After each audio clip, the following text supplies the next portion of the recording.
દહેગામ લઠ્ઠાકાંડ પર વિધાનસભા કોંગ્રેસ પક્ષના નેતા અમિત ચાવડાની પ્રતિક્રિયા સામે આવી છે. તેમણે જણાવ્યું કે આ લઠ્ઠાકાંડ સરકારની હપ્તાખોરીને કારણે થયેલી હત્યા છે. ભાજપના શાસનમાં દારૂબંધી માત્ર કાગળ ઉપર છે. હપ્તાખોરીને કારણે અવારનવાર આવા લઠ્ઠાકાંડ સર્જાતા રહ્યા છે.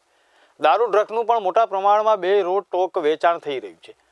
અમિત ચાવડાએ કહ્યું કે પંજાબની જેમ જ ભાજપ સરકારમાં ગુજરાત હવે ઉડતા ગુજરાત બની રહ્યું છે. ભારતીય જનતા પાર્ટીના શાસનમાં હપ્તાખોરીના કારણે એક પછી એક લઠ્ઠાકાંડો બની રહ્યા છે. લોકોના જીવ જઈ રહ્યા છે અને આ કોઈ ગુનાહિત બેદરકારી નથી, પણ એક હપ્તાખોરીને કારણે થયેલી હત્યાઓ સમાના બનાવો છે. પહેલા બોટાદમાં લઠ્ઠાકાંડ થયો, 45 કરતાં વધારે લોકોના મોત થયા. નડિયાદમાં સિરપ રૂપે લઠ્ઠાકાંડ થયો, 5 લોકોના મૃત્યુ થયા. અને આજે ગાંધીનગર જિલ્લાના દહેગામ તાલુકાના લિહોડા પંથકમાં લઠ્ઠાકાંડ થયો, 2 લોકોના મૃત્યુ થયા અને હજુ અનેક લોકો ગંભીર રીતે સારવાર લઈ રહ્યા છે.